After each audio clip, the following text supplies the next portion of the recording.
திருநெல்வேலியில மறுபடியும் ஒரு ஆணவ கொலை.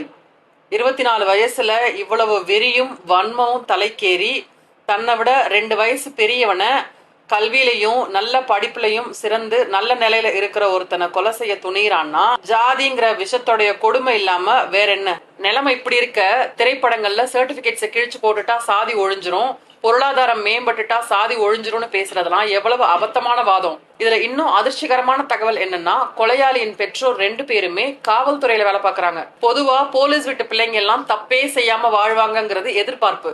ஏன்னா அவங்களோட வளர்ப்பு அவ்வளோ கண்டிப்போட இருக்குங்கிறது பொது புத்தி. ஆனா இங்க கொலை பண்ணிட்டு சட்டத்தை ஏமாத்தி தண்டனை இல்லாம தப்பிச்ச குற்றவாளிகளுடைய கதையை சொல்லி வளர்த்தாங்களா, இல்ல போலி எஃப்ஐஆர் பொய் சாட்சிகள் மூலம் கொலை குற்றவாளிகளை தண்டனை இல்லாம காப்பாத்தின கதைகளை சொல்லி வளர்த்தாங்களான்னு தெரியல.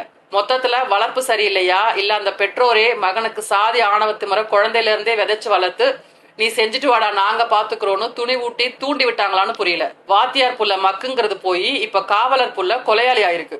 கொலைக்கு மரண தண்டனைன்னு நம் நாட்டு சட்டத்துல இடம் இருந்தும் குற்றவாளி முஸ்லீமாக இருந்தால் மட்டுமே மரண தண்டனை தரப்படும் வரையில், பார்ப்பனர் வீட்டு பெண் பாலியல் வன்புணர்வு செய்து கொல்லப்பட்டால் மட்டுமே மரண தண்டனை தரப்படும் வரையில், இன்னும் பல்லாயிரக்கணக்கான கொலை குற்றவாளிகளுக்கு மரண தண்டனை தரப்படாத வரையில், அதுலயும் குறிப்பா சரண்டர் ஆகிற கொலையாளிகள் மன்னிக்கப்பட்டு ஒரு சில ஆண்டுகளிலேயே விடுவிக்கப்படும் வரை இப்படியான கொலைகள் இன்னும் இன்னும் அதிகமாக பல்கி பெருகவே செய்யும்.